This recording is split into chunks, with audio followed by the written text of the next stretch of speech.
Assalamualaikum. Salam laksa disiplin. Nah, kali ini kita kembali lagi bersama saya, Lizul Fahroza, yang merupakan peserta latihan dasar CPNS BRIN Angkatan 4 Kelompok 3. Nah, kali ini saya akan membagikan pengalaman pembelajaran harian saya selama mengikuti latihan dasar CPNS BRIN ini. Pembelajaran ini dilaksanakan secara sinkronus dan asinkronus. Nah, pembelajaran sinkronus dan asinkronus ini adalah pembelajaran secara online learning, di mana kita dapat melihat apa sih pengertian dari pembelajaran sinkronus dan asinkronus ini, yaitu untuk pengertian sinkronus dan asinkronus adalah pembelajaran sinkronus adalah pembelajaran secara langsung melalui tatap muka secara virtual menggunakan media virtual video conference. Nah, di sini materi dan subjek belajar disampaikan oleh guru secara terstruktur kepada peserta didik.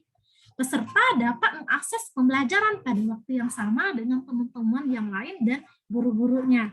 Nah, adapun untuk proses pembelajaran asinkronus yaitu pembelajaran secara tidak langsung dengan pemberian tugas atau materi tanpa melakukan tatap muka dan dilakukan secara mandiri oleh peserta menggunakan aplikasi pendidikan khusus yang dirancang untuk proses pembelajaran.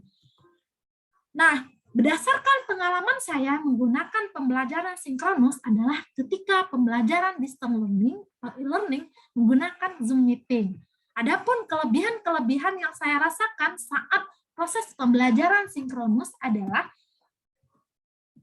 pertama, interaksi sosial antar peserta bersifat lebih hidup karena peserta dapat secara bertatap muka secara langsung. Kemudian yang kedua adalah respon langsung antara pemateri dan peserta, sehingga hal ini akan mempercepat proses pemahaman materi, khususnya bagi saya sendiri. Dan berikutnya adalah proses belajar menjadi terasa lebih dinamis.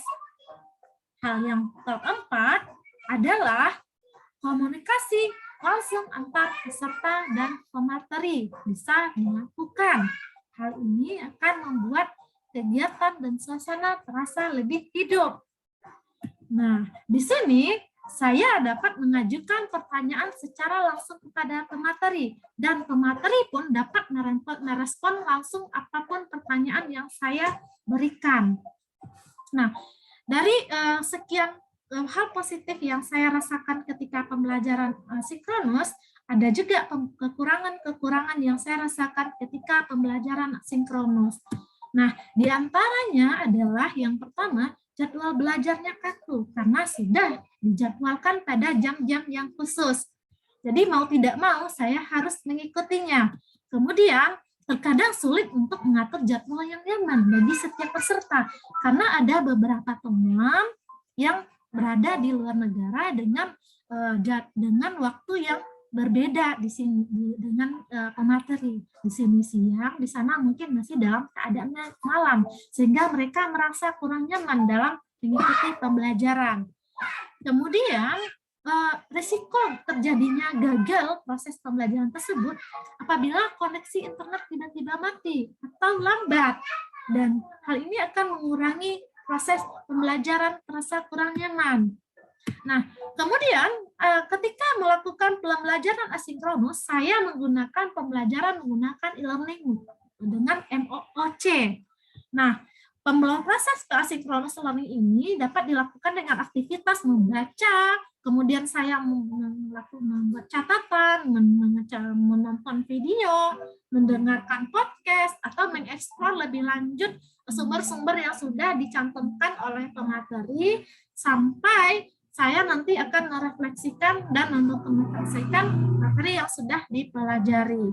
Nah, kelebihan pembelajaran asinkronus ini adalah akses lebih mudah untuk peserta yang perangkatnya terbatas, karena tidak harus membutuhkan mikrofon ataupun media-media lainnya untuk menunjang pembelajaran.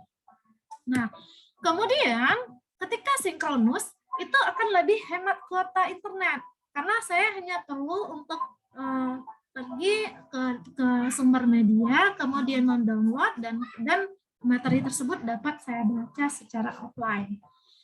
Selanjutnya adalah lebih mandiri dan jadwalnya menjadi lebih fleksibel untuk setiap peserta. Jadi saya bisa belajar ketika malam ataupun ketika waktu senggang.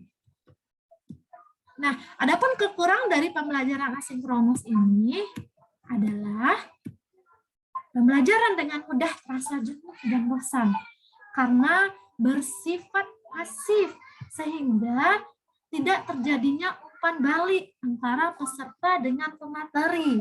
Kemudian minim interaksi sosial karena para peserta tidak terhubung secara langsung. Selanjutnya adalah komunikasi tidak langsung terkendala, justru menyulitkan peserta untuk memahami materi. Dan risiko adanya peserta yang menunda pekerjaan.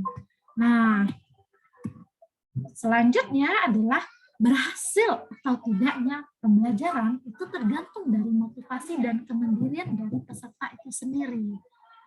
Nah, dari sekian proses pembelajaran tadi, baik secara asinkronus maupun sinkronus, di sini menuntut peserta untuk lebih aktif dalam mengakses materi dan mencari referensi dari luar modul pembelajaran, sehingga ilmu yang diharapkan akan menjadi lebih banyak didapatkan.